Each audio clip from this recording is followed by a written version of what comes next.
Merci Pierre. Je te laisse gérer si jamais il y a des soucis techniques, vous m'entendez pas, vous voyez pas, ça s'affiche pas, je te laisse me dire et je m'adapte. Il y a pas là-dessus, il y aura pas de soucis.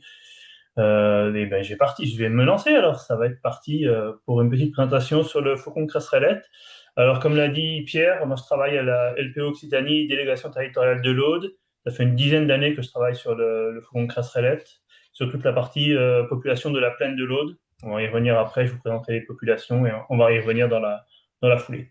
On va rentrer dans le vif du sujet directement avec quelques généralités sur l'espèce, hein.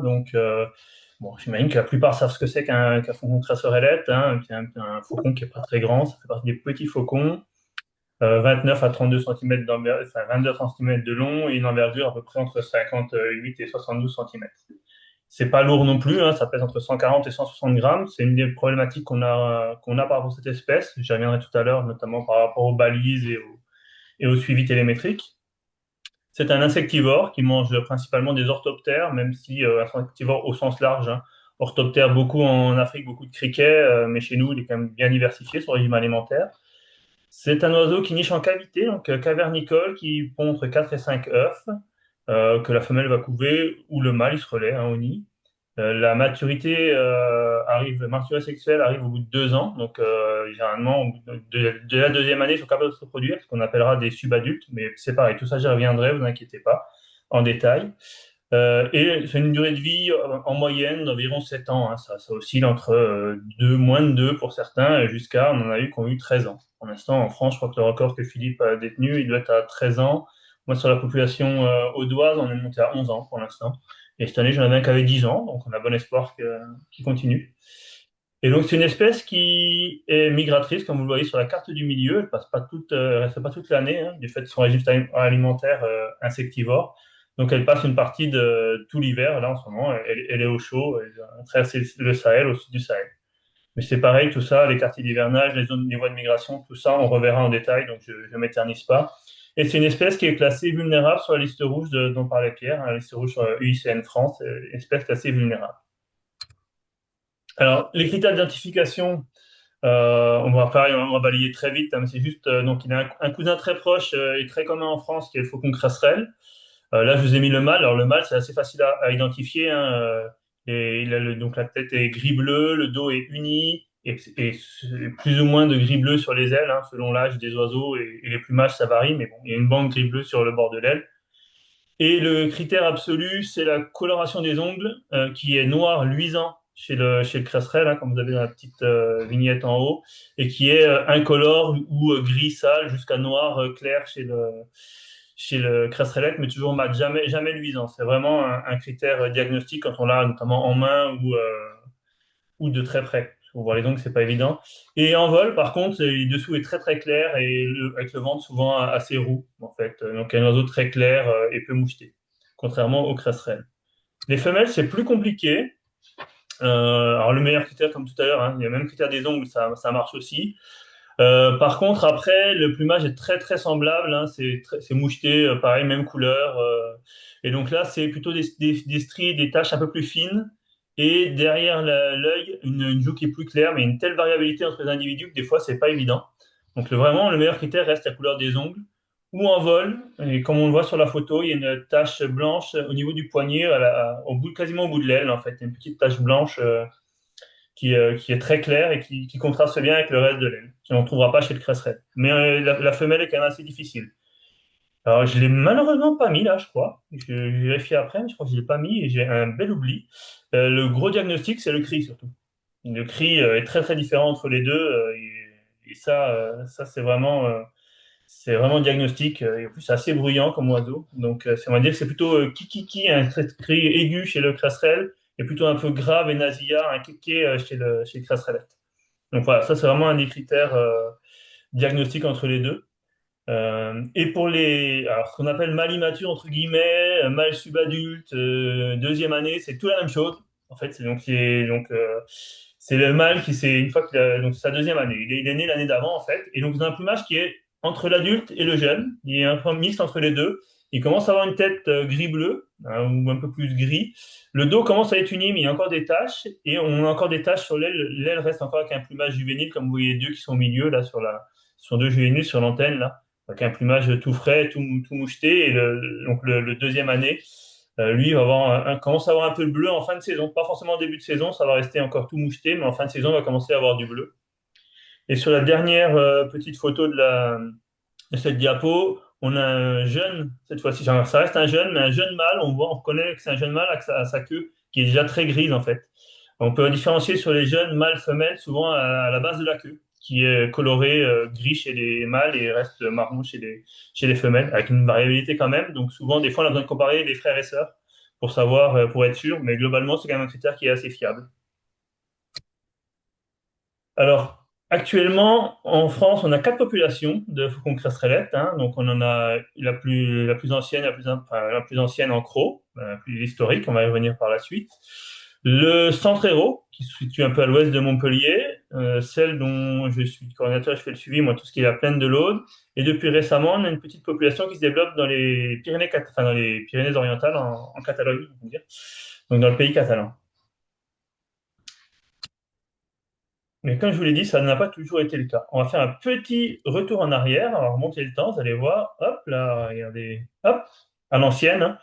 Parce qu'effectivement, dans les années 1900, entre 1900 et 1965, alors c'est vraiment remonté dans le temps, on avait jusqu'à 17 colonies en France, dont jusqu'en Corse, hein, il y avait une colonie en Corse. On n'a pas les effectifs, par contre, on n'a aucune idée des effectifs sur cette période-là, mais en nombre de colonies, en tout cas, on sait qu'il y avait des oiseaux présents depuis, pareil, de l'Aude, d'un côté des Corbières, du coup, jusqu'à l'est de Toulon presque à Nice, en fait. Tout l'arc méditerranéen est occupé, plus la Corse, du coup.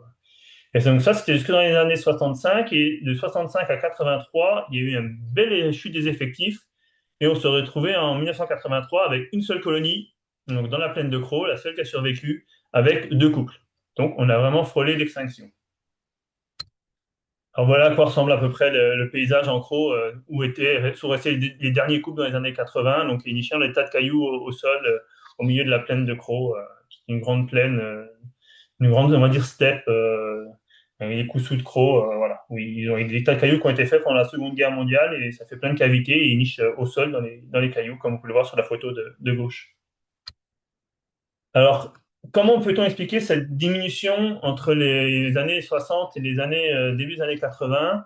Alors, une des hypothèses qui a été émise, c'est que la sécheresse au Sahel, qui impacte négativement la survie des oiseaux, et du coup, si la survie n'est pas bonne en hiver, eh ben forcément, il y a moins d'oiseaux qui reviennent et de fil en aiguille, ben, la population diminue.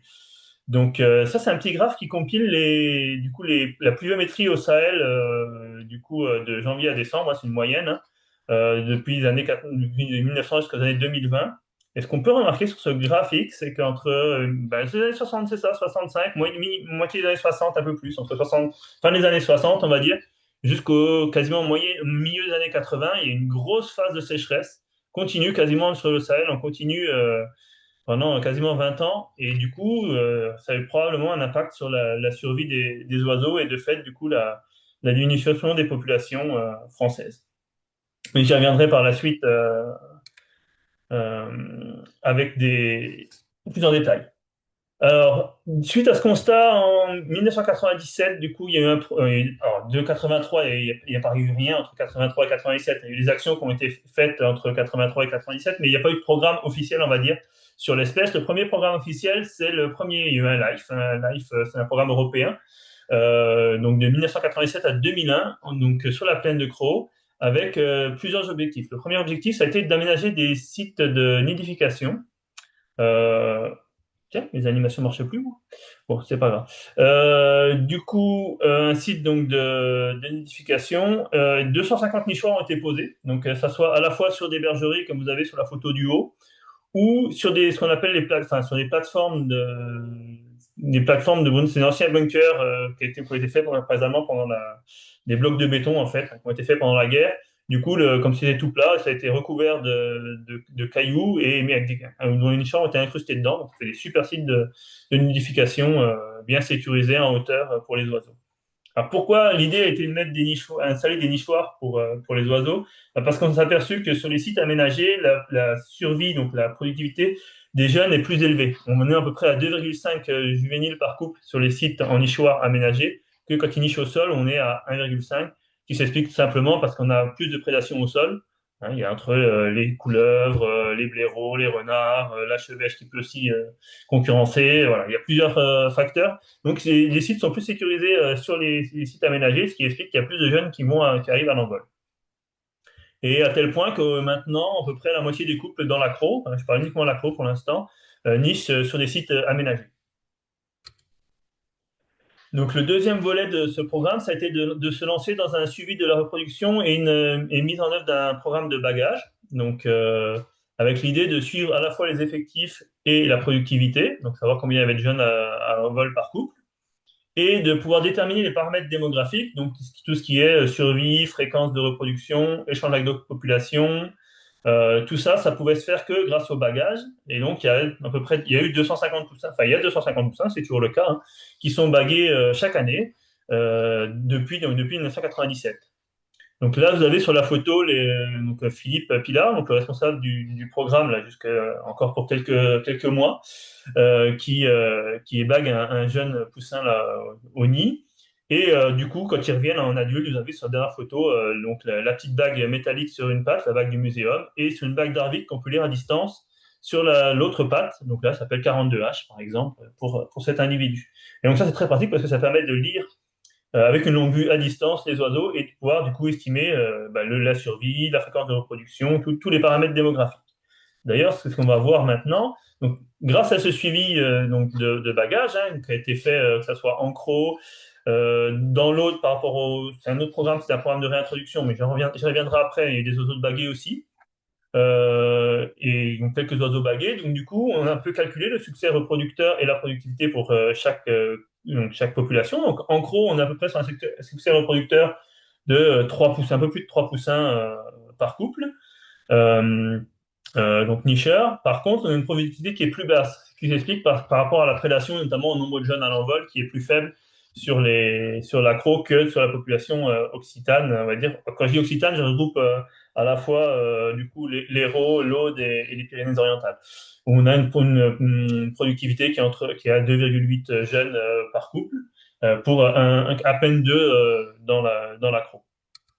Et donc, le bagage a permis de calculer donc, les paramètres, donc la survie adulte. On a sur une moyenne depuis 1994 jusqu'à 2025, on est à 0,68 survie, enfin, du coup, de survie par survie adulte. Elle est aussi entre 0,55 et 0,81. Pour les juvéniles, la survie est beaucoup plus faible. Là, c'est 1 sur 2, en gros. On a une survie moyenne de 1 jeune sur 2 survit à sa première année. Ça, bon, c'est classique dans la littérature pour pas mal d'espèces. Hein. La survie adulte est souvent plus importante pour les espèces longévives que la survie juvénile. Hein. Et donc là, elle oscille entre 0,27 les mauvaises années jusqu'à 0,63 les bonnes années. La fréquence de reproduction des adultes, elle est de 87% en moyenne, hein, toujours sur cette même période, et elle oscille entre 73 et 96%. Pour ce qui est de la reproduction des deuxièmes années, on va dire des subadultes, elle est beaucoup plus faible, hein, puisqu'il n'y a que 39% en moyenne des subadultes qui se reproduisent dès leur première année de retour. Mais ça oscille quand même selon les années entre 19 et 76%. Donc, comme on l'a vu sur tous les paramètres, il y a quand même une variation interannuelle qui est très importante sur ces paramètres. Et le dernier paramètre que le bagage a permis de mesurer, c'est le paramètre du taux d'émigration. Donc, c'est les échanges des oiseaux entre populations. Et donc, il est entre 10 et 15% par an. Voilà. Ça, c'est pour la première partie du résultat du suivi démographique. Et du coup, la seconde partie, on va revenir sur la partie du sahélienne, hein, ce qu'on disait tout à l'heure. Donc, ça a permis de tester aussi l'hypothèse qui avait été émise du facteur qui se passe en hivernage au Sahel a une influence sur notre population nicheuse, du coup, en France. Donc, il a été projeté sur le graphique qui est juste à côté, là. Il a été projeté la pluviométrie, donc les indices de pluviométrie, comme vous avez vu tout à l'heure, en bleu ciel. Donc ça, c'est la pluie, on va dire les années, plus c'est haut, plus il pleut, plus c'est bas, moins il n'y a plu. Et on a été superposé les paramètres démographiques de la population, donc que ce soit le taux de croissance, qui est en rouge, c'est le plus c'est en haut, que ce soit la survie juvénile qui est en orange, la fréquence de reproduction des subadultes cette fois-ci, donc les deuxièmes années, en bleu, et la survie des adultes. Et qu'on voit que tous ces paramètres, en fait, et ben, sur les courbes, ça se voit bien. Alors, c'est encore plus flagrant sur le taux de croissance, mais c'est vraiment flagrant, c'est lié à la pluviométrie au Sahel. Donc, c'est vraiment l'hypothèse qui était émise de base. C'est bien ce qui influence fortement la dynamique de la population de faucons crasserellettes en France. Donc, si une année n'est pas pluvieuse au Sahel, ça risque d'avoir des conséquences sur la reproduction et sur la population française.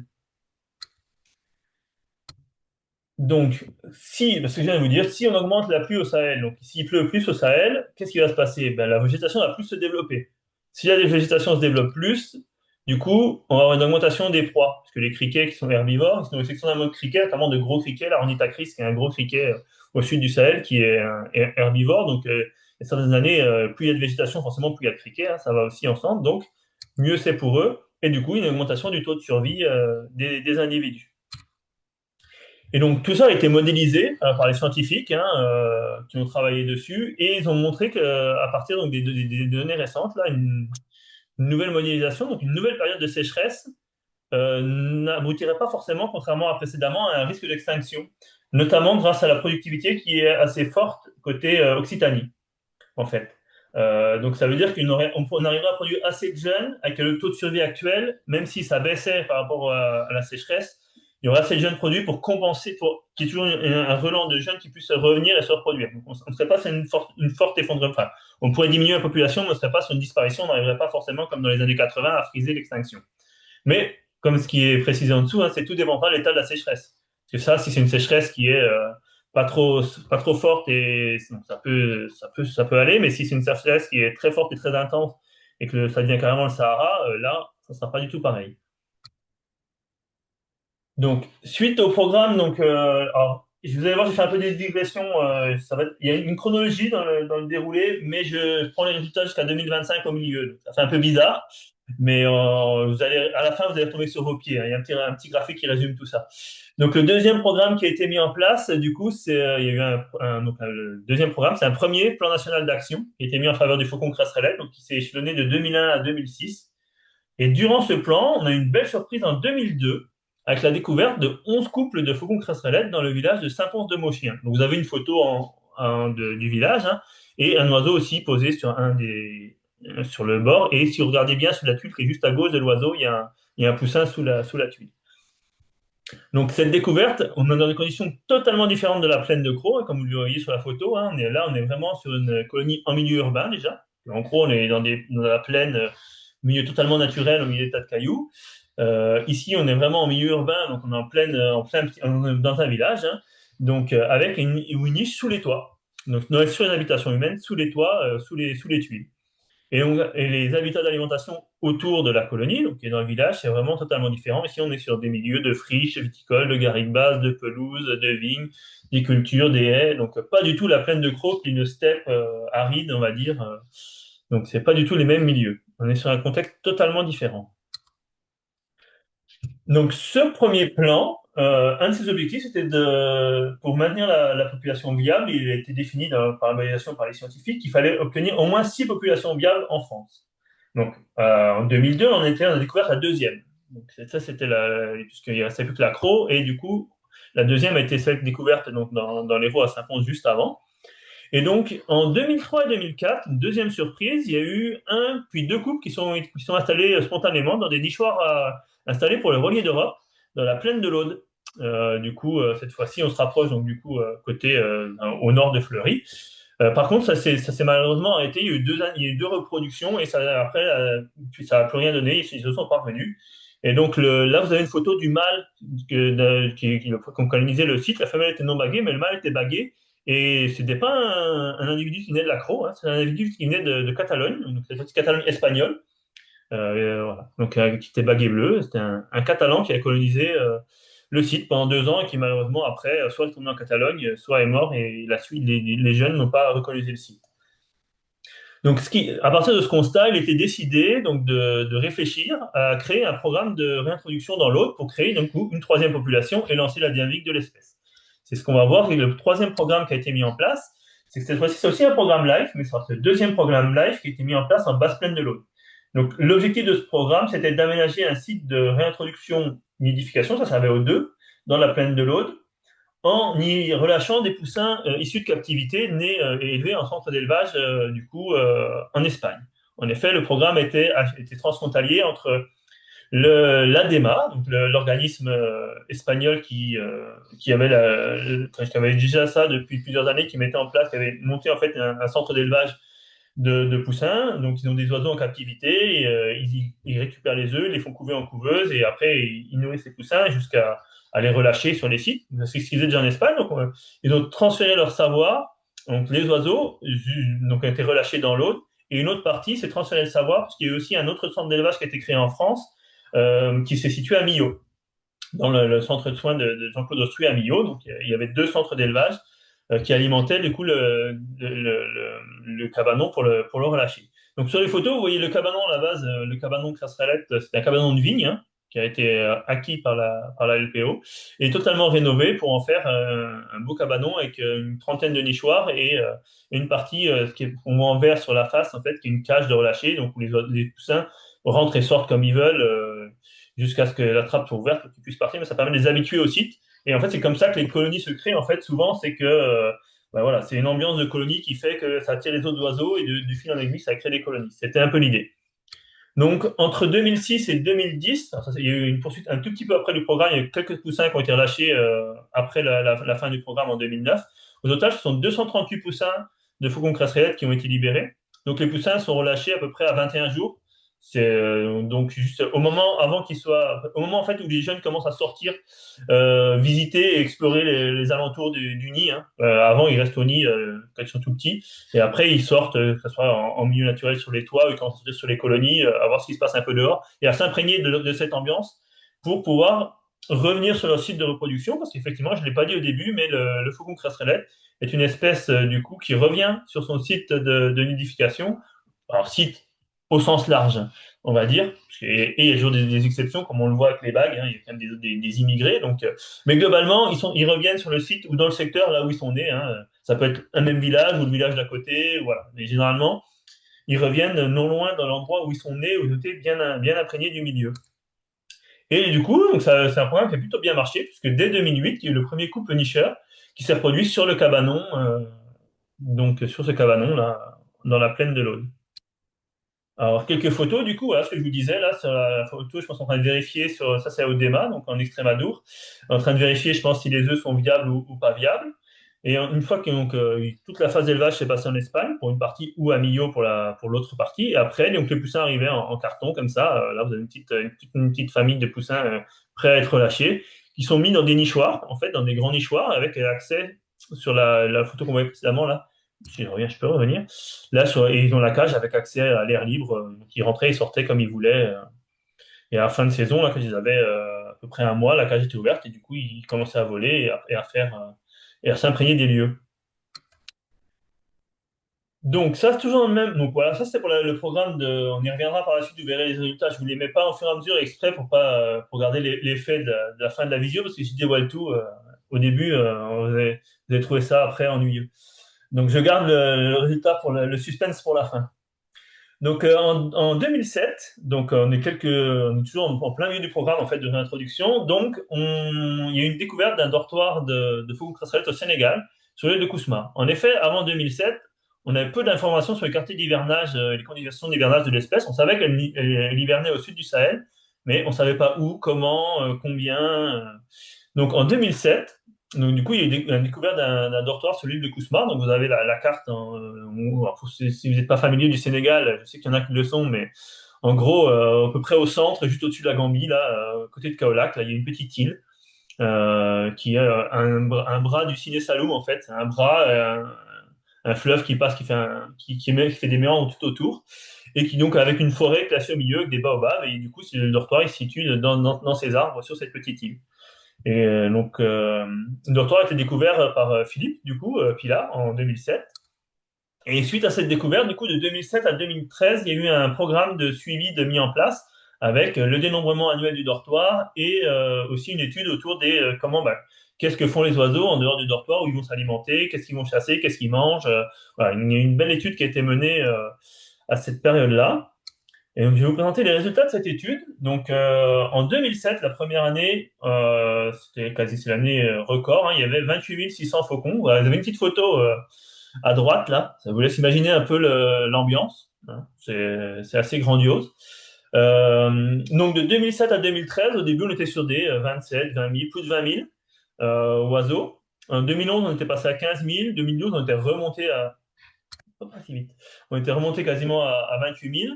Et moi, la première fois que j'y suis allé, c'était en 2013 et on a compté quasiment 18 000 oiseaux. Hein. J'ai une belle ambiance. Et ce que je vous ai pas dit, parce qu'on parle que du faucon cressrelette, mais ce dortoir, il est mixte. Il n'est pas uniquement faucon cressrelette. Il y a aussi une autre espèce qu'on retrouve en Afrique, mais qui n'est pas présente chez nous, qui est l'élagnon noclaire. Et du coup, on en a entre 15 et, ouais, pareil, on a entre 15, 15 000 élagnons noclaires, donc on arrive quasiment à 40 000, 40 000 rapaces sur le site en dortoir, ce qui est assez impressionnant. Et donc, suite à ce programme, donc, sélectionné de 2007 à 2013, avec l'objectif était de passer le relais normalement, enfin, de passer le relais au Sénégalais local pour qu'ils puissent continuer à compter le dortoir. Mais ça a été un peu compliqué, donc du coup, on a refait des missions en 2019, 2024 et 2025. Et là, les chiffres sont plus du tout les mêmes. Puisqu'en 2019, c'était 3000, en 2024, c'était le pire, c'était 1500, et l'année dernière, enfin non, l'année dernière, cette année, pardon, on a compté en fin janvier, on compte toujours fin janvier, début février, c'était 3750 oiseaux comptés, donc on n'est plus du tout sur les mêmes chiffres de ce qu'il y avait en 2007, hein, donc avec une diminution de plus de 80% des effectifs. Alors, comment on peut l'expliquer?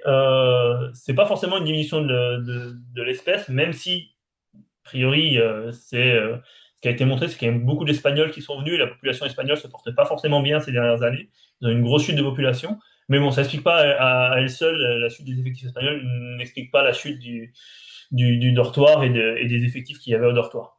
On pense plutôt qu'il y a une redistribution au niveau de la répartition au niveau du Sahel, hein, puisque forcément les oiseaux ils vont au dortoir, mais c'est aussi lié aux conditions d'habitat autour. Hein, et si les habitats sont plus favorables ailleurs et plus au nord, eh ben, ils vont pas aller forcément plus loin. Donc voilà, ça c'est une des hypothèses et c'est ce qu'on va essayer de voir par la suite. Alors, pour voir justement, parce que là on avait donc on a été faire des petites études au côté Sénégal, voir ce qu'il y avait. Donc on n'a pas tous les oiseaux en plus.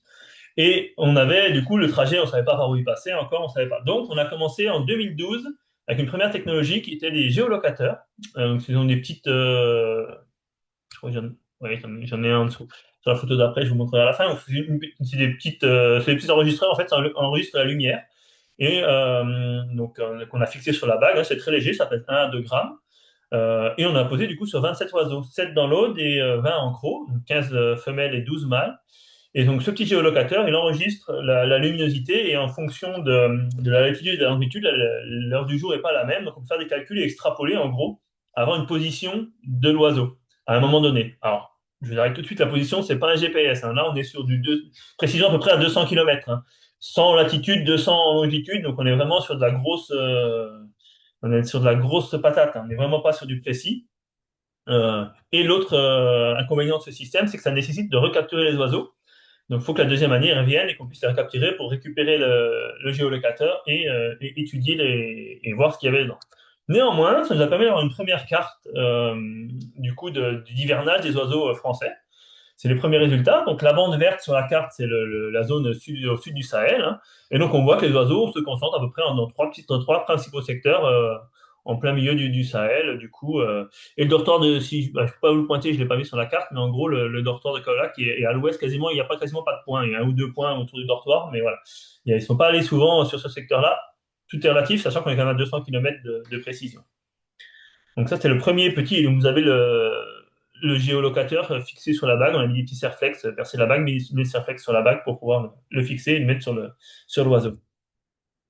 Et ces géolocateurs ont un deuxième intérêt qu'ils ont eu, c'est d'amener les premières informations concernant le trajet de migration et la migration en elle-même. Alors, on n'a pas forcément le trajet, comme je vous disais, avec les précisions. Néanmoins, on avait les périodes de départ, les dates d'arrivée, les dates de départ. Ça permettait de voir s'ils faisaient une halte, pas de halte en migration. Donc, c'est ce que montrent ces petits graphiques. Donc, si je prends, on va commencer par la migration post-nuptiale. Du coup, la migration post-nuptiale, donc si on prend le code couleur, c'est tout ce qui est en gris foncé, c'est ce qui est en migration active, et ce qui est en gris clair, c'est les périodes de halte, quand on fait des haltes migratoires. Et donc, si on prend 286, par exemple, qui est un individu de Croc, il est parti globalement autour du 10 septembre, et le 18 septembre, il est arrivé directement, il a fait la traversée directe Croc, on va dire Croc Sénégal ou Croc sud du Sahel en direct, sans faire de pause. Par contre, si on prend 276, par contre, on voit, il est commencé à partir, à peu près même date, hein, il est à peu près synchro. Par contre, 18 septembre, lui, il a commencé à faire une belle pause. Là, on voit que les points se réalignent avant de redescendre et d'arriver au sud du Sahel début octobre. Et il y en a même qui font même deux. Voilà, il y en a 27S par exemple, il a fait deux pauses. Il est parti plus tôt. Alors, il est parti très tôt, hein, il est parti fin août. Par contre, 8 septembre, il a fait une grande pause. Il est remonté un peu. Et après, le 18 septembre, il a recommencé à migrer. Hop, nouvelle pause. Et hop, il est arrivé quasiment en même temps, du coup, début octobre, sur les zones hivernales. Au printemps, alors au printemps, c'est souvent quand même plus concentré et ils sont un peu plus pressés. Donc la migration est un peu plus concentrée. On voit là même sur les graphiques, le temps de migration est quand même assez long, hein. Les bandes grises foncées sont assez larges. Au printemps, c'est souvent pas le cas, hein. Si on reprend 286, il a mis 3 jours pour revenir, hein. Donc parti du Sahel, 3 jours après, il était en Cros. Donc, il a fait ça assez vite. Par contre, 270, il est parti, donc il a dû voler quasiment une journée. Donc en gros, il a dû traverser le Sahara. C'est souvent ce qu'ils font. On y verra après. Il a fait une grande pause après au nord du Sahara avant de retraverser la Méditerranée pour pouvoir rejoindre l'Accro, hein. Donc, la migration est courte durée, les deux vols. Mais par contre, au milieu, il y a une phase de récupération. Et par contre, 285 était moins pressé, donc il est parti plus tôt que les autres au final. Euh, mais il a mis très longtemps à migrer, donc vraiment il y allait très doucement. Il a mis quand même 10 jours avant de faire une première pause, donc 10 jours pour traverser le Sahara, parce que généralement la pause est au nord du Sahara, on le voit sur les longitudes, on est quasiment du coup à zéro, donc on sait qu'on en a franchi. Et après une deuxième phase, par contre beaucoup plus rapide, début avril, pour arriver début avril, ils sont arrivés, hormis 286 qui est arrivé mi-mars quasiment, il est arrivé, lui est arrivé début avril. Donc ouais, la migration s'échelonne, en gros les premiers individus reviennent tout fin février pour les tout premiers. Et la majorité, c'est surtout avril, jusqu'à les derniers, c'est quasiment autour du 20 mai.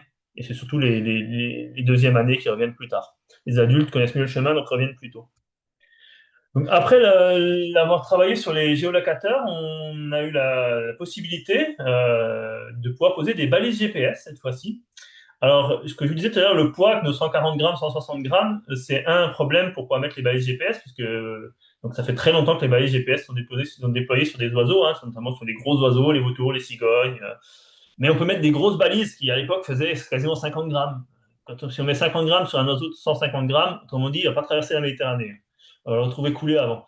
Donc, du coup, en France, il y a une règle qui est tacite, hein, mais qui est à peu près pas plus de 5% du poids de l'oiseau. Donc, ce qui fait qu'on ne pouvait pas utiliser le GPS jusqu'à ce qu'il se miniaturise. Et donc, c'était le cas à partir de 2016 où les GPS, ils ont réussi à descendre à 5 à 6 grammes. Et maintenant, actuellement, on utilise des GPS qui font 3 grammes. Donc là, il n'y a plus du tout de. Donc là, vous avez sur la photo, vous avez du coup le petit GPS qu'ils ont, donc que ce soit un mâle ou sur la femelle. Alors il y a plusieurs modèles hein, qui ont été utilisés, hein. Ça, c'est un modèle avec deux antennes, du coup, qui ont été utilisés. Il y avait des modèles qui transmettent en direct, d'autres qu'il faut récupérer avec une antenne. Enfin voilà, il y a eu plusieurs systèmes utilisés. En tout, depuis 2016, du coup, il y a eu 202 oiseaux d'équipés, quasiment une centaine en croc, 82 dans l'Hérault et 19 dans l'Aude.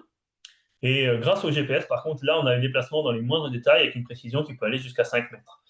Donc, si vous vous rappelez, je vous remontre juste le graphique avant sur les géolocateurs. Si je vous montrais celui donc ça, c'est géolocateur. Et après, quand vous mettez les GPS, voilà, vous avez des trajectoires beaucoup plus fines et beaucoup plus affinées, hein. Donc, on voit vraiment le. Donc là, c'est juste une capture d'écran du site MoveBank où sont mis toutes les données sont stockées. Mais on va y revenir voilà, par la suite. Donc, les GPS ont vraiment permis de déterminer les quartiers et les conditions d'hivernage. Et on va voir tout le trajet. D'ailleurs, je fais une petite animation pour vous montrer ça. Donc, normalement, je crois que c'est la diapo d'après. Alors, est-ce qu'elle va pouvoir se lancer? Est-ce que ça va marcher la vidéo? Ouais, ça a l'air parti. Pour moi, ça marche. Je sais pas si c'est bon pour vous, mais en tout cas, donc là, c'est la vidéo. Donc, non, on recommence. Faut que je m'aspose, faut que je fasse comme ça. Ok. Alors, au début de la vidéo, donc j'ai fait un cycle. En fait, j'ai compilé toutes les données GPS que j'ai mis sur un cycle qui va du 1er mai au 1er mai de l'année d'après. Alors, pourquoi le 1er mai? Parce qu'en gros, j'ai considéré que tous les autres étaient revenus de migration au 1er mai. Et comme ça, on commence par la reproduction et on fera la phase migration post-nuptiale, hivernage, migration pré-nuptiale, retour sur le site. Donc, voilà, c'est cette petite animation qui va vous montrer tout ça. Alors, comment. Hop, faire la souris. On relance. Donc là, voilà, on voit qu'en période de reproduction, ça bouge pas beaucoup. Il y a quelques échanges. On voit du bleu qui va un coup, le centre, c'est l'héros. Là, un coup, il va en croc. Hop, un coup, il va dans l'aude, hein, ça arrive. Il y a des oiseaux qui se. Donc là, on arrive au mois de juillet. Hop, on arrive en période. Donc la reproduction est finie, en gros, 15, ouais, à partir du fin mi-juillet jusqu'à fin juillet, encore qu'on des poussins, mais globalement ça se finit. Donc, à partir de fin juillet, les oiseaux commencent à se disperser sur des zones de regroupement post-nuptiaux. Donc on va dire qu'ils vont sur des secteurs pour pouvoir s'alimenter, pas forcément sur les colonies, hein, parce qu'ils vont chercher ailleurs. Donc on voit là, ils partent dans les Alpes. Et même certains sont capables de partir. Il y en a un, celui-là, il est parti jusque dans le nord de la France. Hein. Il a été fait une bonne visite. Mais souvent, ils vont dans les Alpes, dans les Pyrénées, sur les côtes algériennes, sur les zones où il y a des zones où il y a forte concentration en criquet, et où il fait, voilà, c'est donc avant de migrer à proprement parler. Même s'il y en a qu'on voit déjà dès le mois d'août, il y en a qui ont déjà traversé, hein, qui ont commencé à être pressés d'aller sur les zones d'hivernage, hein, donc ils ont traversé la Méditerranée dès début août. Donc, voilà, et donc là, à partir on arrive à septembre, et d'un coup, voilà, mi-septembre, globalement, hop, il y a une grosse partie qui traverse. Hop, hop, hop, hop, hop, ça va vite. On va revenir un tout petit peu en arrière. Je voulais arrêter avant. Voilà, il est où? C'est voilà. Donc là, une grande partie qui est arrivée. Par contre, on voit qu'il y en a qui ont stationné au nord, juste au nord avant de traverser le Sahara, là, le petit point bleu qui est au nord sous le Maroc, là. Lui, il va mettre un petit peu plus de temps à arriver que les copains. Bon, il a été un peu plus vite avec la vidéo, mais et donc après, voilà. Là, c'est sur les zones d'hivernage. Donc, ce qu'on aperçoit sur les zones d'hivernage, c'est que les oiseaux bougent quand même beaucoup. On tendance à beaucoup bouger, sauf, j'y reviendrai après, ceux qui sont côté Sénégal, côté Kousmar, donc ça bouge beaucoup moins. Mais on voit quand même qu'il y a beaucoup de mouvements au cœur de la zone d'hivernage. Donc là, on arrive en février, donc hop, et vous allez voir, ça reviendra très vite. Hein. La montée, hop, petit stationnement, souvent après le tracé du Sahara, hein, et après, on file direct pour remonter sur les colonies. Et on voit, ça y est, tout le monde est revenu là, 30 avril. Alors, il reste quelques points. Alors, il reste quelques points sur la zone d'hivernage et au nord du Sahara. Alors, il y a deux explications. Soit c'est un artefact de la petite vidéo que j'ai, un petit montage que j'ai fait, qui est pas impossible. Soit les oiseaux sont pas encore revenus, parce que comme je l'ai dit, les derniers vont arriver mi-mai. Il y en a peut-être encore qui sont restés sur les zones d'hivernage un peu plus longtemps. Donc ils ne sont pas encore arrivés au 30 avril, ils ne sont pas arrivés sur la colonie. Mais plus ils arrivent tôt, généralement, mieux c'est pour eux, parce que plus ils arrivent à se reproduire, enfin, plus ils trouvent facilement des partenaires, et plus la reproduction et les meilleurs cycles sont disponibles. Donc voilà, je vous ai remis du coup en statique cette fois-ci les trajectoires, donc c'est la même chose, mais mis avec des trajectoires sur des lignes pour voir un petit peu le- la traversée. Donc la traversée, elle se fait vraiment pour les individus crocs majoritairement, ils traversent la Méditerranée en direct, hein, ça les gêne pas. Pour eux, la Méditerranée, c'est vraiment pas un problème. Par contre, pour la population de héros et de l'Aude notamment, ils ont tendance, eux, à longer la côte espagnole, hein, et longer la terre, parce qu'ils peuvent ça leur permet de s'alimenter aussi, et arriver au niveau d'Almeria, là, ils vont pas rarement à Gibraltar. Les trajectoires qu'il y a à Gibraltar, c'est du retour en plus, c'est même pas mais ils vont rarement à Gibraltar. Par contre, au niveau d'Almeria, là, dès qu'on arrive à l'entrée de la mer d'Alborán, là, ils traversent en direct au Maroc, et voilà, ils ne vont pas s'embêter à aller jusqu'à Gibraltar pour traverser, vu que la mer, ça les gêne pas tant que ça. Donc voilà, on voit qu'il y a des étapes du coup migratoires, que ce soit au Maghreb, à l'aller comme au retour, souvent après la traversée du Sahara. On voit que la traversée du Sahara, c'est quand même pour eux une grosse contrainte. Ils doivent dépenser énormément d'énergie parce que là, ils ne peuvent pas s'alimenter. Donc on voit que certains font des réserves avant et après la traversée. Donc la zone d'hivernage, elle s'étale du Niger, enfin du Sénégal, comme on l'a vu là sur la partie gauche de la carte. C'est les petits points à gauche jusqu'au Nigeria. Il y a un oiseau qui a été fait un petit tour jusqu'au Nigeria, mais surtout oui, Mauritanie, Mali, Niger. Voilà, le gros est dans cette patate, dans cette petit secteur-là en ce moment de zone d'hivernage. Et comme on l'a vu sur la petite vidéo d'avant, les oiseaux adoptent un comportement très itinérant, c'est-à-dire qu'ils ne sont pas fixes, c'est un point fixe à pas bouger de la journée en hiver. Et voilà, ils bougent beaucoup sur la zone à la recherche de proies, donc ils sont quand même assez mobiles. Sauf ceux qui sont au Sénégal, justement, qui eux sont beaucoup moins mobiles. À cette échelle-là, hein, c'est de la grande échelle, hein, sinon il faut quand même plusieurs dizaines de kilomètres par jour entre le site de dortoir de l'île de Kousmar et les zones d'alimentation qui sont autour, voire même sur le Khelkom ou plus au nord, et même une centaine de kilomètres. Mais à l'échelle de ce zoom-là, ça se voit quasiment pas par rapport aux autres, où on les voyait beaucoup plus bouger, beaucoup plus itinérants sur les milieux.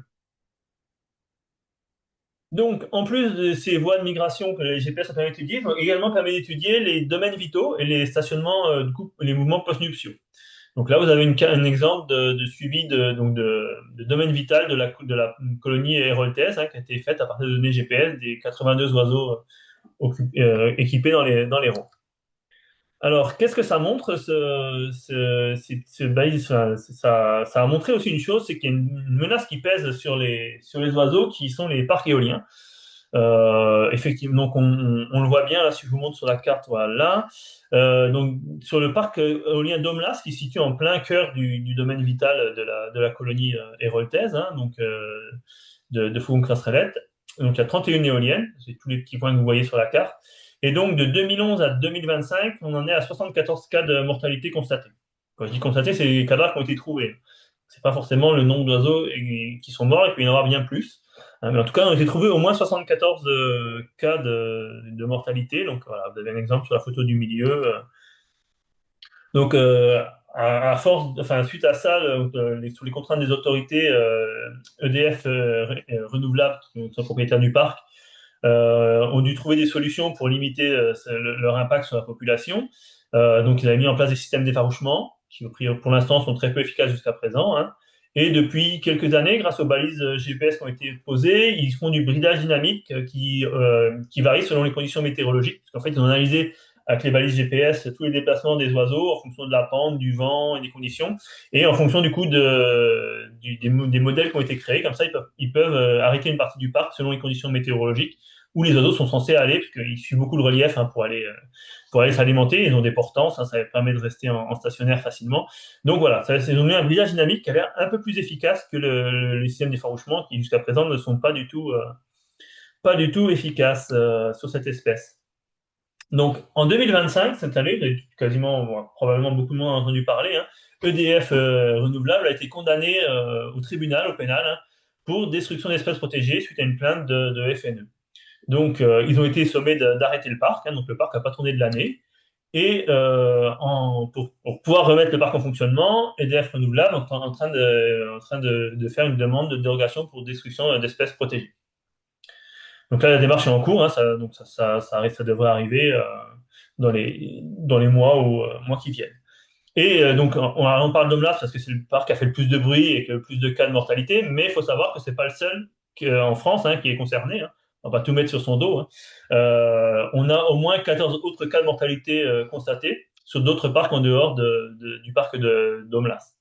Omlas, c'était le premier et le principal parce qu'il avait la grosse colonie héroltaise à côté, donc ça a joué.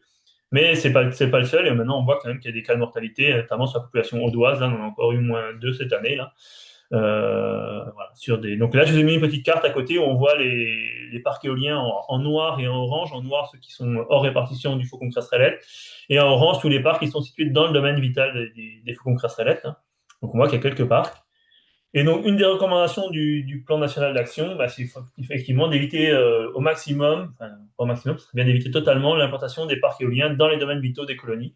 Alors, des fois, les parcs étaient là avant les oiseaux. Ça arrive aussi, hein, puisque les domaines vitaux augmentent et donc les parcs étaient là avant. Mais voilà, les nouveaux, en tout cas, ce serait très bien de ne pas en mettre dans les domaines vitaux. Sachant qu'il y a une étude, alors je n'ai pas mis les résultats de l'étude, mais une étude qui a été menée par les scientifiques, hein, qui ont montré que le parc éolien d'Omlas a un impact, si j'ai plus de mémoire, hein, de perte de croissance de la population héroltaise de 3 à 5%. Euh, voilà, c'est pas, alors, effectivement, la population continue d'augmenter, mais à un rythme moins rapide que s'il n'y avait pas les cas de mortalité sous les parcs éoliens. Donc effectivement, une belle problématique qui se présente en ce moment là, avec l'éolien, qui a été mis en évidence grâce au GPS, et qui aussi les GPS ont aussi permis d'essayer de trouver des solutions avec le bridage dynamique, notamment des machines qui est mis en place, qui pourrait être une bonne solution à l'avenir pour limiter l'impact des collisions.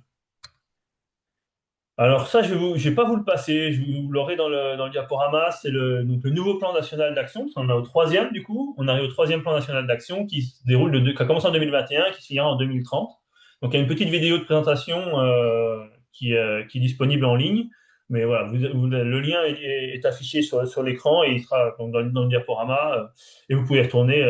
Il dure 5 minutes, mais on va économiser 5 minutes parce on va prédire la même chose par la suite. Donc, ceux qui veulent pourront aller voir la vidéo sur le site de l'Adrial Occitanie. Donc, un des volets de ce nouveau plan, c'est la sensibilisation des habitants, puisque comme vous l'avez vu, depuis 2000, depuis les découvertes de Saint-Pons de Montchien, on a donc 2002, on a des oiseaux qui nichent sur le bâti, sous les tuiles, dans les habitations. Donc ça emmène quelques contraintes, on va dire. que ce soit réglementaire, mais pas que réglementaire, rien que pour les gens, notamment dans le cas de travaux, de réfection de toiture, de réfection de façade, voilà. Tous ces petits travaux qui sont faits dans les villages, hein. Donc du coup, comme c'est une espèce protégée, le fond de crassalette, ça implique quelques démarches supplémentaires. Donc, ce qu'on essaie de faire passer comme message, c'est que d'avant les travaux, de vérifier si effectivement il y a la présence des oiseaux sous le toit, si on voit entendre des adultes, s'il y a des cris, nourrissage, voilà. Donc, parce que c'est quand même assez bruyant. Quand il y a un ou deux couples, c'est très discret, mais quand il y a une belle colonie, ça passe pas inaperçu. Dans tous les cas, de programmer les travaux en dehors de la période de reproduction qui s'échelonne de mars à juillet, donc à partir jusqu'à fin juillet. De conserver, surtout ça c'est important, de conserver les cavités accessibles, puisqu'en fait ils nichent, je vous donne un petit schéma juste après, mais ils rentrent sous les toits, ils nichent pas, et ils vont pas nicher sous le toit, ils nichent généralement sur la largeur du mur qui sont très épais dans le sud, hein, on a des murs qui font dans les vieilles maisons 70-80 cm, donc ils rentrent sous la tuile, ça fait une cavité, et du coup ils restent sur la largeur du mur pour nicher et ou de contacter la LPO donc pour savoir s'il y a des oiseaux, des couples connus sur le secteur ou pas, et aider les personnes dans leurs projets, si besoin, à adapter les projets pour qu'ils soient le moins impactants possible. Donc ça, c'est ce qui est en ce moment mis en place et on travaille beaucoup là-dessus côté Onero et du coup, voilà, c'est des grandes problématiques EPO, c'est la même, c'est aussi sous les toitures. À l'inverse, bah, pareil, on est toujours la même chose. Donc, si en cas de rénovation ou même de construction, hein, ce qui est intéressant, c'est vraiment de laisser les tuiles non bouchées qui permettent du coup aux oiseaux de rentrer et de sortir sous le toit. Donc, sur le petit schéma qu'on voit, donc on a le schéma, il peut être un peu amélioré, mais en gros, on a la tuile en bord, comme on voit au-dessus là, où il y a des poussins au-dessus. Donc, les oiseaux rentrent sous la tuile. Ensuite, ils ont un espace en fait entre le toit, la pente du toit en fait qui monte et le plancher, du coup, le plancher de plafond, en fait, qui est à l'intérieur de la maison. Donc, ça leur fait tout un espace où ils peuvent aller, où vont mettre leur nid, hein. Et donc, c'est cet espace qui est utilisé. Et donc, selon les configurations, certaines fois, vous rajoutez une planche pour éviter qu'ils rentrent après le mur, en fait. On met une planche pour éviter qu'ils rentrent dans les greniers, notamment. Voilà, parce que souvent, le problème, c'est pas quand ils rentrent dans le grenier, c'est pas pour les gens, parce que bon, les gens, souvent, ça les pose pas trop de problème, mais c'est que les oiseaux, ils trouvent plus la sortie après. Donc c'est plus embêtant. On a quelques cas de mortalité, notamment piégés justement dans des greniers, parce qu'ils sont là pendant que les gens sont des fois, c'est des maisons secondaires, les gens sont pas là, ils nichent, les poussins vont dans le grenier, tombent du mauvais côté, n'arrivent plus à ressortir. Donc on a quelques cas de mortalité comme ça. Donc c'est pour ça que est préconisé de mettre une planche pour garder le volume donc, libre entre la largeur du mur. Et donc les oiseaux qui vont faire leur nid vont le faire sur le mur. L'avantage de cette espèce quand ils font leur nid, c'est qu'ils n'amènent pas de matériaux. Donc il n'y a pas de branches, il n'y a pas tout un tas de bordel, hein, ça n'amène rien. Ça se met à même le sol, ça pond sur le sol et voilà. Donc ça fait vraiment pas. Voilà. C'est l'avantage, c'est qu'il n'y a pas de dégâts, pas d'apport de matériaux. Et du coup, l'autre chose intéressante quand même dans le cas de travaux, c'est de conserver les gouttières. Les gouttières ou les chéneaux, hein, c'est ce qui récupère l'eau de pluie déjà, mais surtout, ça permet aux poussins, quand ils sortent de à cet âge-là, vous avez sur la photo du haut, hein, quand ils sortent là, de ne pas se retrouver dans le vide et de tomber, mais de pouvoir se promener dans le chéneau et de pouvoir apprendre à voler tranquillement sans risque de tomber au sol en fait. Alors, ma vidéo, elle est où? Comment? Ah, voilà. Donc, mais les chéneaux, ils servent aussi à autre chose. Vous allez voir une petite vidéo de 10 secondes là. Après la pluie, souvent, les chéneaux, ils peuvent servir aussi de bain. C'est la piscine. En fait, ça peut même servir de piscine aux oiseaux. Donc là, un petit mâle qui est en train de prendre son bain et voilà, qui a pris une bonne petite douche avant de repartir. Donc, autre intérêt des chéneaux, des gouttières sur les toitures. Ça, c'était plus pour un petit clin d'œil, hein. Mais,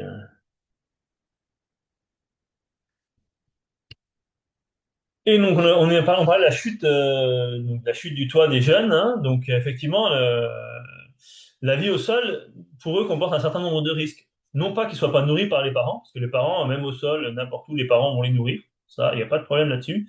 C'est pas, pour eux, ça, c'est pas un problème. Le problème qu'il y a, le premier problème, c'est lié à la chute. Parce que bon, quand ils tombent, s'ils sont quasiment volants, ça va, ils amortissent la chute, il n'y a pas de problème. Par contre, s'ils sont tout petits, généralement, il peut y avoir des pattes cassées, des ailes, voire même des chutes mortelles, un traumatisme. Donc voilà, ça c'est un des premiers facteurs. Le deuxième risque, c'est la première fois qu'ils sont au sol, c'est tout ce qui est prédation, avec entre les chiens, les chats, notamment dans les villages, ou le risque d'écrasement avec les véhicules, hein, parce que des fois, eux, leur réflexe, c'est d'aller se cacher.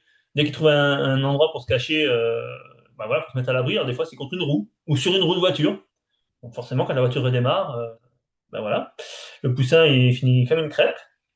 Et le troisième risque, c'est quand une fois qu'ils sont au sol, c'est qu'il y a souvent les gens bien intentionnés qui les récupèrent et qui les élèvent à la main chez eux avant de les relâcher. Sauf que ça pose un petit problème d'imprégnation, hein. Je vais vous montrer une photo d'une mésaventure qui m'arrive, enfin mésaventure, d'une aventure qui m'est arrivée cette année en faisant du suivi. Euh, et donc, oui, avant de vous montrer la petite photo, d'abord la canicule qui est un facteur aggravant. Parce que, pourquoi un facteur aggravant la canicule? C'est parce que quand il fait très chaud, comme on a cette année, notamment une grosse phase cette année au début juin, là, il y a eu des grosses canicules dans le sud. Les poussins, ils ont sauté très tôt, ils avaient entre 10 et 15 jours, donc aucune plume. Donc là, il y a une grosse hécatombe au niveau de poussins qui sont tombés, bah, morts, sans pouvoir s'amortir le choc en volant. Parce que je vous dis, quand ils sautent au moment de l'envol, c'est pas gênant, parce qu'ils déploient les ailes et ça amortit la chute, donc il n'y a pas de souci. Mais cette année, on a eu beaucoup de cas de jeunes, une quinzaine de jours, qui sont tombés avec plus ou moins de chance pour certains, mais voilà. Et donc cette année, il y a des gens qu'on a récupéré, et il y en a un, je pense, qui a été nourri par l'homme, de la main de l'homme. Parce que quand j'ai fait le suivi un jour, je faisais mon suivi à l'Espignan, là, habituellement, et j'ai pas compris un oiseau qui arrive même passer devant les jumelles, qui est juste posé sur mon épaule. Voilà. Donc voilà ce qui peut arriver quand les oiseaux sont bien imprégnés, hein, aucune peur de l'homme, hein, il est venu se poser naturellement, il n'a rien fait, il est venu vraiment se poser à réclamer à manger, à essayer de me tirer l'oreille pour me dire donne-moi à manger. Voilà. Bon, après on sait que l'instinct naturel revient et il arrive à repartir, mais c'est vrai que ça fait assez bizarre, hein. Et ça peut poser problème notamment des gens qui ont un peu peur des oiseaux déjà. Si l'oiseau vient se poser sur vous, je pense que ça peut un peu aussi un peu effrayer encore plus les gens. Donc voilà, ça c'est vraiment une des problématiques sur les jeunes qui tombent au sol, ces problématiques d'imprégnation. Donc pour ça, les recommandations, c'est vraiment, donc, si l'oiseau n'est pas blessé, on le remet en hauteur à proximité du lieu de la découverte, que ce soit sur le toit si c'est possible, sur un balcon, sur une terrasse, sur un arbre. Cette année, il y en a qui ont été remis, il y avait un chèvrefeuille qui montait sur une façade, et trois poussins, et les gens ils ont remis sur le chèvrefeuille, ils ont été nourris jusqu'à l'envol, sont envolés sans aucun problème. Au lieu d'être sous le toit, ils étaient sous le chèvrefeuille, à 1,50 m de haut, ça posait aucun problème. Par contre, si l'oiseau est blessé, le jeune est blessé, bah là, la solution, c'est vraiment de le transporter vers un centre de soins pour qu'il soit pris en charge et que les blessures soient soignées avant qu'il soit relâché. Alors, encore une petite vidéo justement des jeunes dans les chéneaux. Voilà, vous avez l'adulte à gauche qui surveille, et puis là, voilà. Donc, voilà, typiquement, les jeunes, quand ils peuvent, en se déplaçant comme ça, c'est comme ça qu'ils peuvent tomber des fois des toits ou des gouttières. Donc là, vous avez une petite famille de quatre jeunes surveillés par le mâle. Une autre façon de favoriser l'espèce et d'aider l'espèce, c'est de poser des nichoirs. Alors, il y a plusieurs types de nichoirs, hein.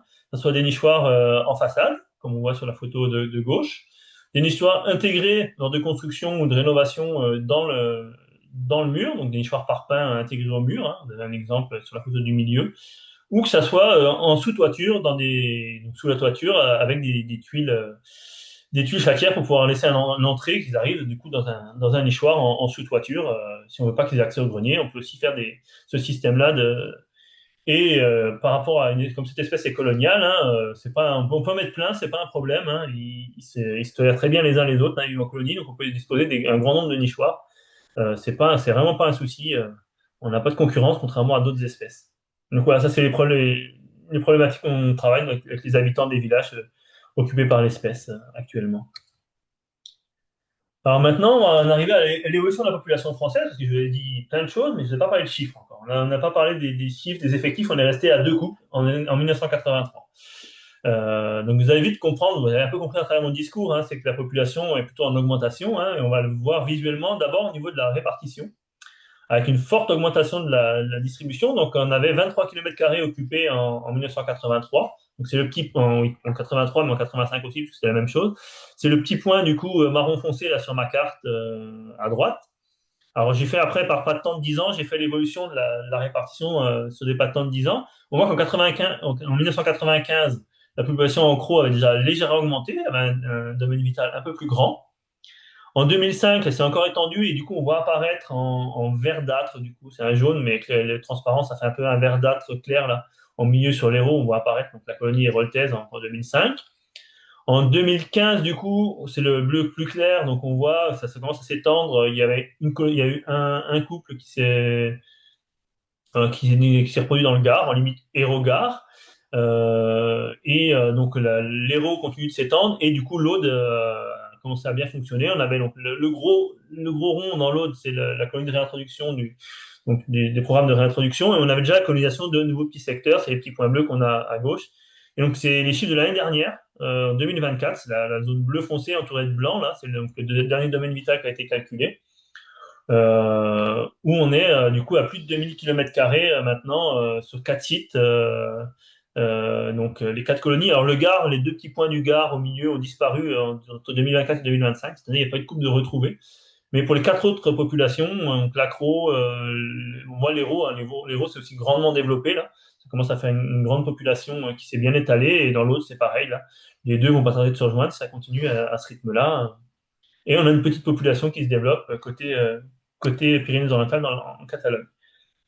Et donc, de un village en 2002 à Saint-Pons-de-Mauchien, actuellement, on est à plus de 40 villages occupés au niveau de l'Occitanie. Voilà. Donc, ça fait une belle évolution. Et donc ça, c'est l'évolution en nombre de villages. Mais si on regarde dans les villages, je vous ai fait un petit graphique du village de l'Espignan, à la frontière, qui est dans l'Hérault, à la frontière de l'Aude où dans les premiers couples ont été découverts dans les années en 2015. Il y avait deux, trois couples de découvert, donc probablement un peu plus tôt, une colonisée en 2013 ou 2014, mais on passait à côté au début. Et cette année, sur le village, on est à 171 couples, qui constitue le record de France. Saint-Pons de Mauchien, à la grande époque, est monté à une centaine de couples. Villeverac, dans les dernières années, dans l'Hérault toujours, avait aussi une centaine de couples. L'année dernière, c'est ce qu'il y avait à l'Espignan. Il y avait 150, enfin, 100 couples en 2024. Et cette année, on est à 171 couples à l'Espignan. Donc voilà, une belle colonie, une belle ambiance de colonie. Donc si vous voulez voir du faucon ou crasserellette en grand nombre, je vous invite à aller à l'Espignan. C'est très sympa. En plus, il y a une belle vue, il y a un belvédère, on voit tout le village sous nos pieds. Donc c'est assez sympa pour voir, pour faire des observations. Et au niveau, donc, cette fois-ci, du nombre de couples, donc d'évolution de la population française en nombre de couples, donc on le voit, hein, du coup, sur ce graphique qui part de 85 et qui arrive jusqu'en 2025.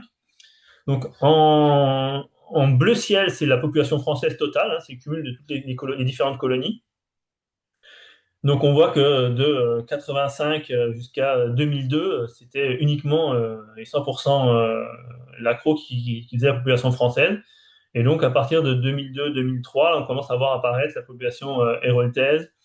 Du coup, bon, 2002-2003, 2000, ce que je vous ai mis 2003-2004, c'est petit décalage. 2003-2004, les premiers coupes dans l'autre, et après, donc l'accro et l'héros se développent dans les années jusqu'à 2007. Il y a le programme de renforcement qui est lancé du coup, en 2007 là, dans l'Aude avec les premiers couples en 2008. Et donc, à partir de là, donc, troisième population qui se crée. Et donc, on augmente tout le long. Hein. Là, globalement, on est en augmentation sur tout le long du graphique. Et donc, on voit que là, en ce moment, on est encore sur des augmentations très fortes.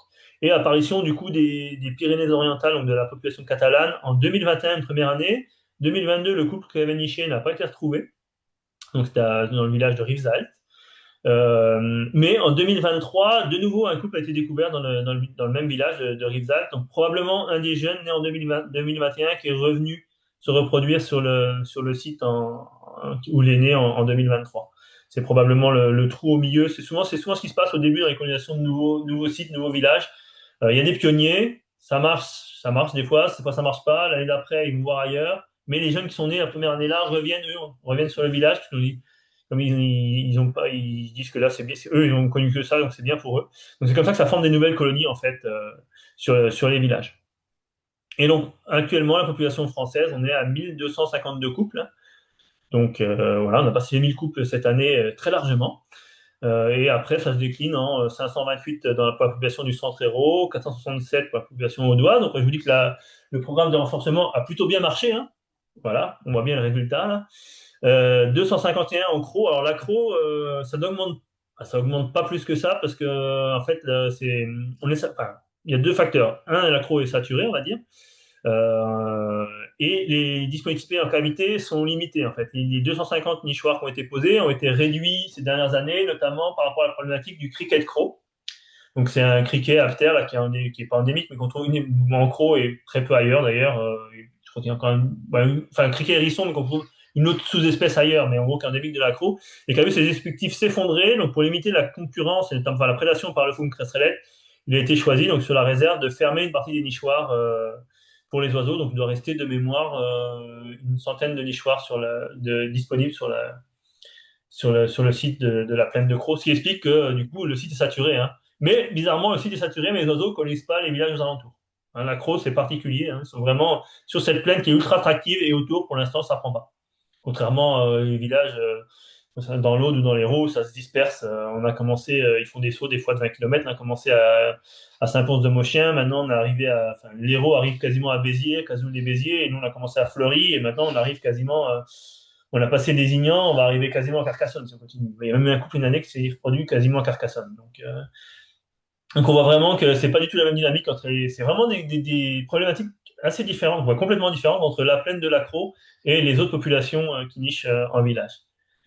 Et donc pour votre petit rappel enfin, historique, on va dire, ou temporel, je vous ai remis les différents programmes sur le graphique en bas quand ils sont arrivés, voilà, par rapport à la population et l'évolution de la population. Et ce qu'on peut constater sur cette évolution, c'est que depuis 2019, donc entre 2019 et 2025, on a une croissance annuelle qui est de 7,8% en moyenne, ce qui est assez exceptionnel, notamment, enfin, bon, déjà exceptionnel pour nous, mais surtout au niveau européen. On est quasiment la seule population en Europe qui augmente. La plupart des populations en Europe sont plutôt sur une pente en train en déclin. Notamment, je parlais d'Espagne tout à l'heure, hein, qui ont connu un fort déclin dans ces dernières années. Là, ça reprend un petit peu, ça remonte un peu côté espagnol, d'après les collègues catalans, là, parce que les dernières infos que j'ai eues des collègues catalans. Mais voilà, donc du coup, nous, on a une dynamique qui est très très positive, voilà, qui est assez importante ces dernières années, là, donc de ces 6 dernières années, quasiment 17% d'augmentation en moyenne, avec des colonies qui ont des croissances encore beaucoup plus importantes. Hein. En ce moment, une dynamique, ça soit surtout dans l'Aude, là, qui est l'année dernière, on était à 200 pour voir l'évolution. L'année dernière, on était à 280 couples, un peu plus de 280 couples. Cette année, on est à 467. On voit qu'en ce moment, la dynamique, elle est très, très, très importante, ce qui s'explique aussi, hein, parce que ça fait quelques années où ils donnent des bons hivernages au Sahel. Hein, donc, les conditions d'hivernage sont bonnes et une survie juvénile qui est très bonne ces dernières années. Donc, forcément, la dynamique est assez importante. Donc, si on se projette pour l'avenir, quel avenir pour l'espèce? Ben, si on garde la même croissance actuelle, donc les 16,8%, ça ferait du 6 000 couples en 2035, dans 10 ans. Et 28 000 en 2045, donc 10 ans après. Donc, dans 20 ans, on pourrait être à 28 000 couples, soit ce qui est en gros 2 fois le dortoir de Cauchemar. Donc, mais bon, ça, c'est si on garde le rythme de croissance actuel, mais il y a quand même très, très peu probable, hein, il y a quand même beaucoup de facteurs qui peuvent limiter cette croissance. Hein. Qu'on arrive à 6 000 dans un certain moment, oui, puisqu'il y a largement la capacité pour, je pense, au niveau français, hein, donc ça, c'est pas impossible. Hein. Pas forcément en 2035, par contre.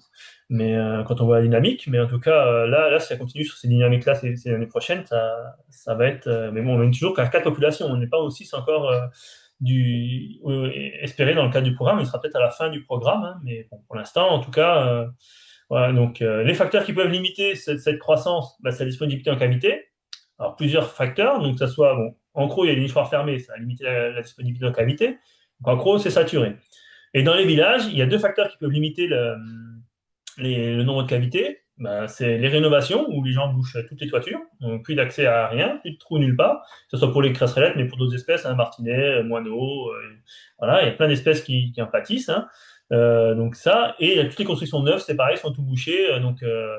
Et ce qui peut arriver aussi, dans certains cas, c'est qu'à force même si ça n'amène pas de matériaux, à force de nicher des années au même endroit, il y a quand même une accumulation de restes de proie, de fientes, de pelotes, qui peut arriver à colmater certaines cavités. Donc on a aussi ce facteur-là. Donc ça peut aussi être un facteur limitant la disponibilité de cavité.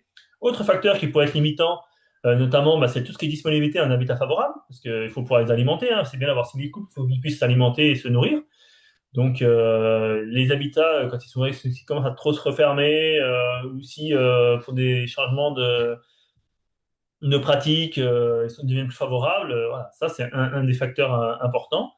Là, tout ce qui est menace d'origine anthropique, on a parlé un peu de l'éolien tout à l'heure, j'ai pas parlé du photovoltaïque, mais c'est pareil, le photovoltaïque, j'ai mis PV, mais photovoltaïque, que ce soit du photovoltaïque au sol ou de l'agrivoltaïque, parce que le problème c'est que ça fait des grandes surfaces de panneaux où les oiseaux vont pas forcément aller dessous pour aller chasser, et ça perd de territoire de chasse. La modification des pratiques agricoles, ça c'est le premier impact. Ainsi, du jour au lendemain, on transforme toutes les friches, notamment en culture céréalière, ça va plus du tout être les mêmes ressources alimentaires qui vont être disponibles. Ou inversement, hein, si on continue dans le système d'arrachage des vignes, comme c'est le cas en ce moment, pour mettre de la friche, pour l'instant c'est plutôt favorable. Donc voilà, ça c'est les évolutions. Et tout ce qui est aussi urbanisation, hein, parce que forcément, dans le sud, on a une pression d'urbanisation qui est assez importante. Donc l'urbanisation va supprimer des zones de reproduction, mais si c'est bien fait, peut par contre générer des sites de reproduction.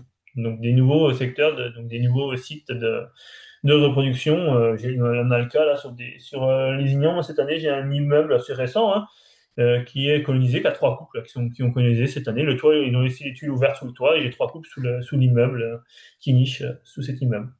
Donc voilà, ça peut aussi être favorable dans un certain sens. Et ce qui peut se passer aussi sur les conditions d'hivernage, on en a parlé au début, hein, si on reprend 30 ans de sécheresse au Sahel, forcément, ça va pas arranger notre histoire de population et du coup la croissance risque de s'en ressentir fortement. À ce sujet-là, d'ailleurs, il y a un projet qui est en cours, là, qui vient d'être lancé par le CFCNRS de Montpellier, là, le projet Movida, donc qui est sur 3 ans, qui prévoit justement de modéliser le développement de la population là, selon différents scénarios en fonction du changement climatique, de l'évolution des menaces et des habitats. Donc là, il y a Gaël notamment qui travaille dessus là, sur une thèse pour un peu voir comment se servir de ce modèle-là pour un peu extrapoler qu'est-ce qui pourrait se passer dans l'avenir. Alors, avant de terminer, je tenais quand même à remercier l'ensemble des partenaires du PNA, hein, donc que ce soit l'Adréal Occitanie, l'Adréal PACA, les financeurs. Donc, bah, donc, tous les partenaires qui travaillent sur le PNA, soit LP Occitanie, soit DTO, DTRO, le COGAR, le GOR, Groupement de de Roussillon, le CNPACA, la LPO France avec du coup Philippe Pilat, et tous les références du coup, scientifiques hein, qui suivent, qui nous permettent d'avancer dans les connaissances et du coup dans la conservation, parce qu'on voit que les actions, bah, voilà, avec les modélisations, ça permet de réfléchir et de mener des actions en meilleure cohérence, on va dire, avec le statut d'espèce, donc soit le MNHN ou le CFCNRS. Euh, voilà, je tenais à remercier un peu tout le monde là, qui permet de travailler à la conservation de cette espèce. Et donc, je vous remercie de votre attention. Je ne sais pas si j'ai tenu le délai ou si je suis en retard ou en avance. J'ai pas checké l'heure. Hein. Je peux être bavard des fois. Donc voilà, je vous remercie de votre attention et puis je vous dis juste, quand vous avez des questions, n'hésitez pas. Et une dernière petite photo assez rigolote de ce printemps-là, d'un oiseau qui a été équipé l'année dernière d'une balise GPS dans l'Aude. Et quand je l'ai revu cette année, c'était un peu bizarre. Il a un plumage assez atypique avec ses grosses taches blanches. Ce qui est bien, c'est que même sans la balise, celui-là était identifiable à distance assez facilement, même sans lire la bague. Voilà, je vous remercie.